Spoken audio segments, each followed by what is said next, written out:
ಶ್ರೀ ಸದ್ಗುರುಪಾದುಕಾಭ್ಯಾಂ ನಮಃ. ಎಲ್ರಿಗೂ ನಮಸ್ಕಾರ. ಇಂದು ಸೌಂದರ್ಯ ಲಹರಿಯ 3ನೇ ಶ್ಲೋಕವನ್ನು ಹೇಳ್ತಾ ಇದ್ದೀನಿ. ಅವಿದ್ಯಾನಾಮಂತಃ ತಿಮಿರಮಿಹಿರದ್ವೀಪನಗರೀ ಜಡಾನಾಂ ಚೈತನ್ಯ ಸ್ತಬಕಮಕರಂದಶ್ರುತಿಝರೀ ದರಿದ್ರಾಣಾಂ ಚಿಂತಾಮಣಿಗುಣನಿಕಾ ಜನ್ಮಜಲಧೌ ನಿಮಜ್ಞಾನಾಂ ದಂಷ್ಟ್ರಾ ಮುರರಿಪುವರಾಹಸ್ಯ ಭವತಿ. ಅವಿದ್ಯಾನಾಮಂತಃ ತಿಮಿರಮಿಹಿರದ್ವೀಪನಗರೀ ಜಡಾನಾಂ ಚೈತನ್ಯ ಸ್ತಬಕಮಕರಂದಶ್ರುತಿಝರೀ ದರಿದ್ರಾಣಾಂ ಚಿಂತಾಮಣಿಗುಣನಿಕಾ ಜನ್ಮಜಲಧೌ ನಿಮಜ್ಞಾನಾಂ ದಂಷ್ಟ್ರಾ ಮುರರಿಪುವರಾಹಸ್ಯ ಭವತಿ. ಅವಿದ್ಯಾನಾಮಂತಃ ತಿಮಿರಮಿಹಿರದ್ವೀಪನಗರೀ ಜಡಾನಾಂ ಚೈತನ್ಯ ಸ್ತಬಕಮಕರಂದಶ್ರುತಿಝರೀ ದರಿದ್ರಾಣಾಂ ಚಿಂತಾಮಣಿಗುಣನಿಕಾ ಜನ್ಮಜಲಧೌ ನಿಮಜ್ಞಾನಾಂ ದಂಷ್ಟ್ರಾ ಮುರರಿಪುವರಾಹಸ್ಯ ಭವತಿ. ಈ ಸ್ತೋತ್ರದಲ್ಲಿ, ಈ ಶ್ಲೋಕದಲ್ಲಿ ಸಿದ್ಧಾಂತವನ್ನು ಪ್ರತಿಪಾದಿಸಿದ್ದಾರೆ, ಸಿದ್ಧಾಂತವನ್ನು ಹೇಳಿದ್ದಾರೆ ಭಗವತ್ಪಾದರು. ಈ ಶ್ಲೋಕದಲ್ಲಿ ಏನು ಹೇಳಿದ್ದಾರೆ ಅಂತಂದರೆ ದೇವಿಯ ಚರಣಗಳ ಮಹಿಮೆಯನ್ನು ಹೇಳಿದ್ದಾರೆ. ಅವಳ ಚರಣಗಳ ಮಹಿಮೆಯ ಬಗ್ಗೆ ಭಗವತ್ಪಾದರು ಈ ಶ್ಲೋಕದಲ್ಲಿ ತಿಳಿಸಿದ್ದಾರೆ. ಏನು ಹೇಳ್ತಾರೆ? ಭಗವತಿಯ ಪಾದಧೂಳು, ಹಿಂದಿನ ಒಂದು ಶ್ಲೋಕದಲ್ಲಿ ಆ ಪಾದಧೂಳಿನ ಬಗ್ಗೆ ಹೇಳಿತ್ತಲ್ಲ, ಈ ಶ್ಲೋಕದಲ್ಲಿ ಆ ತಾಯಿಯ ಪಾದಧೂಳು ಅವಿದ್ಯಾನಾಂ ಅಂದರೆ ಅವಿದ್ಯೆಯಿಂದ ಇರ್ತಕ್ಕಂತಹ ಅಜ್ಞಾನಿಗಳಿಗೆ, ಇಲ್ಲಿ ವಿದ್ಯೆ ಅಂದ ತಕ್ಷಣ ಈ ಅಕಾಡೆಮಿಕ್ ಎಜುಕೇಷನ್ ಕಲ್ತ್ಕೊಂಡಿರ್ತಾರಲ್ಲ ಅದು ಅಂತಲ್ಲ, ಆ ಭಗವಂತನ ಒಂದು ಅರಿವನ್ನು ಅರ್ಥ ಮಾಡಿಕೊಳ್ತಕ್ಕಂತಹ ವಿದ್ಯೆ ಅಂದರೆ ಎಲ್ಲವೂ ಸರಿಯಾದ ಒಂದು ವಿದ್ಯೆ ಇದೆಯಲ್ಲ, ಆ ವಿದ್ಯೆಯಿಂದ ಅಂದರೆ ವಿದ್ಯೆಯಿಂದ ದೂರ ಇರ್ತಕ್ಕಂಥದ್ದು, ಅವಿದ್ಯೆಯಲ್ಲಿ ಇರ್ತಕ್ಕಂತಹ ವಿದ್ಯೆಯಿಂದ ಇರ್ತಕ್ಕಂತಹ ಅಜ್ಞಾನಿಗಳಿಗೆ ಅಂತಸ್ತಿಮಿರಮಿಹಿರದ್ವೀಪನಗರೀ ಅಜ್ಞಾನಾಂಧಕಾರವನ್ನು ಹೋಗಲಾಡಿಸ್ತಕ್ಕಂತಹ ಜ್ಞಾನಸೂರ್ಯನ ಉದಯ ಪ್ರದೇಶವಾಗಿರ್ತಕ್ಕಂಥದ್ದು ಯಾವುದು? ಭಗವತಿಯ ಪಾದಧೂಳು.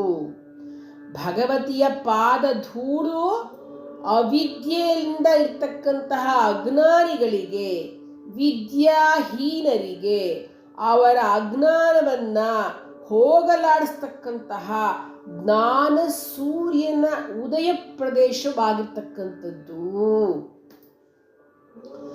ಜಡಾನಾಂ ಮಂದಮತಿಗಳಿಗೆ ತಾಯಿಯ ಪಾದಧೂಳು ಚೈತನ್ಯ ಸ್ತಬಕಮಕರಂದ ಶ್ರುತಿಝರೀ ಚೈತನ್ಯವನ್ನು ನೀಡ್ತಕ್ಕಂತಹ, ಚೈತನ್ಯವೆಂಬ ಕಲ್ಪವೃಕ್ಷ ಪುಷ್ಪ ಗುಚ್ಛದ ಮಕರಂದ ಹರಿತಕ್ಕಂತಹ ಪ್ರವಾಹವಾಗಿದೆ. ಅಂದರೆ ಮಂದಮತಿಗಳಿಗೆ ಚೈತನ್ಯವನ್ನು ಕೊಡ್ತಕ್ಕಂಥದ್ದು, ಅಜ್ಞಾನಿಗಳಿಗೆ ಅಜ್ಞಾನವನ್ನು ಹೋಗಲಾಡಿಸ್ತಕ್ಕಂಥದ್ದು ಆ ಭಗವತಿಯ ಪಾದ ಧೂಳು.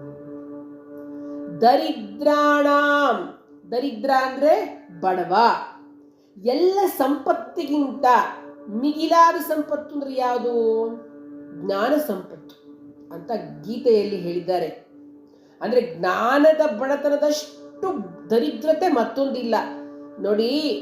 ಬಡವ, ದುಡ್ಡಿಲ್ಲ ಬಡವ ಆದರೂ ತೊಂದರೆ ಇಲ್ಲ, ಆದರೆ ಜ್ಞಾನದಲ್ಲಿ ಬಡವ ಆಗ್ಬಿಟ್ರೆ ಅವನು ದೊಡ್ಡ ದರಿದ್ರ ಅಂತ. ಇದನ್ನೇ ತುಳಸಿದಾಸರು ಹೇಳ್ತಾರೆ, ಗೋಧನ್ ಗಜ ಧನ್ ಬಾಜಿ ಧನ್ ರತನ್ ಧನ್ ಕಾನ್ ಜಬ್ ಆವತ್ ಸಂತೋಷ ಧನ್ ಸಬ್ ಧನ್ ಧೂರಿ ಸಮಾನ್ ಅಂತಾರೆ. ಅಂದರೆ ನೋಡಿ, ಗೋ ಸಂಪತ್ತು, ಗಜ ಸಂಪತ್ತು, ಕುದುರೆ ಸಂಪತ್ತು, ರತ್ನ ಸಂಪತ್ತು ಎಲ್ಲ ಎಷ್ಟೇ ಇರಲಿ, ಮನುಷ್ಯನಿಗೆ ಬಂಗ್ಲೆ, ಕಾರು, ಹಣ, ಚಿನ್ನ, ಆಸ್ತಿ ಎಷ್ಟೇ ಇರಲಿ, ಸಂತೋಷ ಇಲ್ಲದೆ ಹೋದರೆ ಏನು ಪ್ರಯೋಜನ ಇಲ್ಲ, ಅವೆಲ್ಲ ಧೂಳಿಗೆ ಸಮಾನ. ಜಬ್ ಆವತ್ ಸಂತೋಷ ಧನ ಸಬ್ ಧನ ಧೂಳಿ ಸಮಾನ. ಆ ಸಂತೋಷ ನಿಮಗೆ ಈ ಭೋಗ ವಸ್ತುಗಳಲ್ಲಿ ಸಿಗೋದಿಲ್ಲ. ಯಾಕೆಂದರೆ ಇವತ್ತು ನನಗೆ ಬೇಕಾಗಿದೆ ಇದೊಂದು ಒಡವೆ, ಆ ಒಡವೆ ತಗೊಳ್ಳೋ ತನಕ ನನ್ನ ಹೋರಾಟ ಇರುತ್ತೆ. ಆ ಒಡವೆ ತಗೊಂಡ ಮೇಲೆ ಅದು ಗೂಡಿಗೆ ಸೇರುತ್ತೆ, ಮತ್ತೆ ಇನ್ನೊಂದು ಬೇಕು ಅಂತಕ್ಕಂಥ ಆಸೆ. ಆ ಆಸೆಗೆ ಮಿತಿ ಇಲ್ಲ. ಆ ಸಂತೋಷ ಪರ್ಮನೆಂಟ್ ಅಲ್ಲ. ಆ ಭಗವಂತನನ್ನ ಕಾಣತಕ್ಕಂಥ ಆಧ್ಯಾತ್ಮಿಕ ಆನಂದ ಏನಿದೆ, ಆ ಆಧ್ಯಾತ್ಮಿಕ ಸಂತೋಷ ಇದೆಯಲ್ಲ, ಆನಂದ, ಆ ಆಧ್ಯಾತ್ಮಿಕ ಆನಂದಂತಹ ಸಂಪತ್ತಿನ ಕೊರತೆ ಇರೋನೇ ಬಡವ ಅಂತ. ಅದಿದ್ಬಿಟ್ರೆ ಬೇರೆ ಎಲ್ಲ ಸಂಪತ್ತು ಕೂಡ ಧೂಳಿಗೆ ಸಮಾನವಾಗಿರ್ತಕ್ಕಂಥದ್ದು ಅಂತ. ಆ ಆಧ್ಯಾತ್ಮಿಕ ಆನಂದದ ಅಂತಹ ಸಂಪತ್ತಿನ ಕೊರತೆ ಇರುವವನೇ ಬಡವ ಅಂತ ಹೇಳ್ತಾರೆ ಭಗವತ್ಪಾದರು. ಅಂತಹ ದರಿದ್ರನಿಗೂ ಚಿಂತಾಮಣಿ ಗುಣನಿಕ, ಚಿಂತಿಸಿದ್ದನ್ನೆಲ್ಲ ಕೊಡ್ತಕ್ಕಂತಹ ಚಿಂತಾಮಣಿ ಮಾಲೆಯೇ ದೇವಿಯ ಪಾದ ಧೂಳಿ. ಅರ್ಥ ಆಯ್ತಲ್ವಾ? ಆಧ್ಯಾತ್ಮಿಕ ಆನಂದದಂತಹ ಸಂಪತ್ತಿನ ಕೊರತೆ ಇರ್ತಕ್ಕಂತಹ ಬಡವನಿಗೂ ಕೂಡ ಚಿಂತಿಸಿದ್ದನ್ನೆಲ್ಲ ಕೊಡ್ತಕ್ಕಂತಹ ಚಿಂತಾಮಣಿಯ ಹಾರವೇ ಆ ತಾಯಿಯ ಪಾದ ಧೂಳು. ಜನ್ಮ ಜಲಧೌ, ಜನ್ಮ ಅಂದರೆ ಸಂಸಾರ, ಜಲಧಿ ಸಾಗರ, ಸಂಸಾರವೆಂಬ ಸಾಗರದಲ್ಲಿ ನಿಮಜ್ಞಾನಾಂ, ನಿಮಗ್ನಾನಾಂ ಅಂದರೆ ಮುಳುಗಿರೋರ್ಗೆ, ನಿಮಗ್ನಾನಾಂ ಅಂದರೆ ಮುಳುಗಿರೋರ್ಗೆ, ಅಜ್ಞಾನದಿಂದ ಈ ಸಂಸಾರದಲ್ಲಿ ಮುಳುಗಿರೋರನ್ನ ಜ್ಞಾನದಿಂದ ಭಗವಂತನನ್ನ ಪಡೆದುಕೊಳ್ಳಬಹುದು. ಆದರೆ ಅಜ್ಞಾನಿಗಳಿಗೆ ಆಗಲ್ಲ. ಅವರು ಈ ಸಂಸಾರದಲ್ಲಿ ಒದ್ದಾಡ್ತಿರ್ತಾರೆ, ಈಜಾಡ್ತಿರ್ತಾರೆ, ತೇಲಾಡ್ತಿರ್ತಾರೆ, ಸಿಕ್ಕಾಕೊಂಡ್ಬಿಟ್ಟಿರ್ತಾರೆ. ಅಂಥವ್ರನ್ನ ಮುರರಿಪುವರಾಹಸ್ಯ, ಸಾಗರದಲ್ಲಿ ಮುಳುಗಿರ್ತಕ್ಕಂತಹ ಭೂಮಿಯನ್ನ ಮೇಲೆತ್ತಕ್ಕೆ ಅವತರಿಸ್ತಕ್ಕಂಥವನು ವರಾಹರೂಪಿ ವಿಷ್ಣುವಿನ.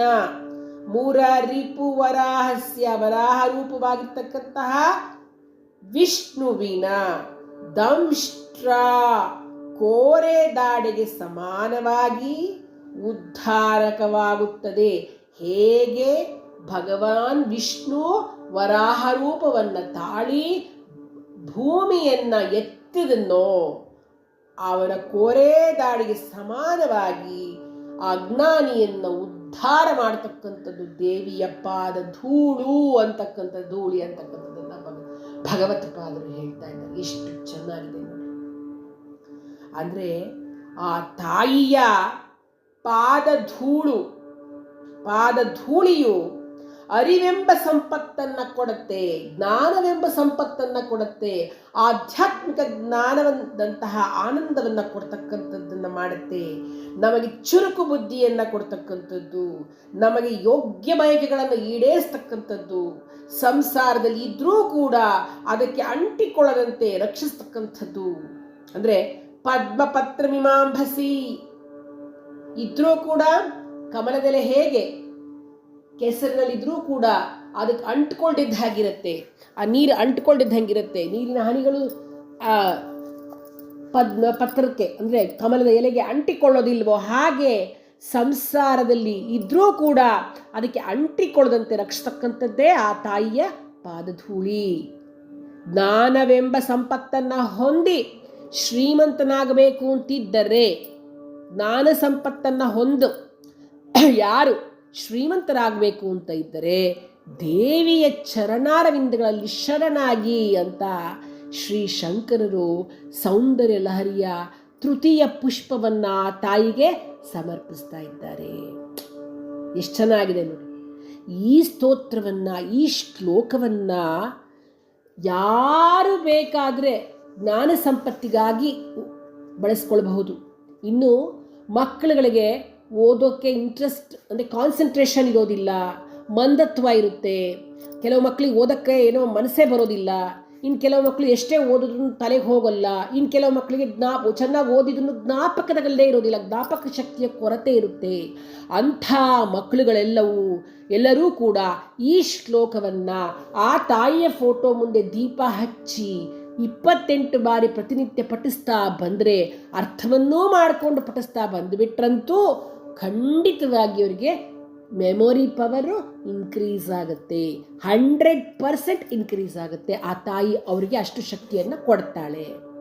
ಮತ್ತು ಇದು ಐಶ್ವರ್ಯ ಪ್ರಾಪ್ತಕರವಾದ ಮಂತ್ರ. ಎಂಥದ್ದೇ ಐಶ್ವರ್ಯವನ್ನು ಬಯಸಬಹುದು, ಸಿಗುತ್ತೆ. ಆದರೆ ಆಧ್ಯಾತ್ಮಿಕ ಐಶ್ವರ್ಯ ಏನು ಹೇಳ್ತೀನಿ ನಾನು, ಸಂತೋಷ ಧನ ಅಂತ ಏನು ಹೇಳಿದೆ, ಅದನ್ನು ಪಡ್ಕೊಳ್ಳೋಕ್ಕೂ ಕೂಡ ಬಹಳ ಅದ್ಭುತವಾದ ಮಂತ್ರ ಇದು ಎಲ್ಲ ಭೌಗಿಕ ಮತ್ತು ಆಧ್ಯಾತ್ಮಿಕ ಸಂಪತ್ತನ್ನು ಕೊಡ್ತಕ್ಕಂತಹ ಮಂತ್ರ. ಇದು ಮುಖ್ಯವಾಗಿ ವಿದ್ಯಾಮಂತ್ರ ಅಂತಲೇ ಇದು ಹೆಸರು ಮಾಡ್ತಕ್ಕಂಥದ್ದು. ಧನ್ಯವಾದಗಳು. ಜಗದಂಬಾರ್ಪಣಮಸ್ತು.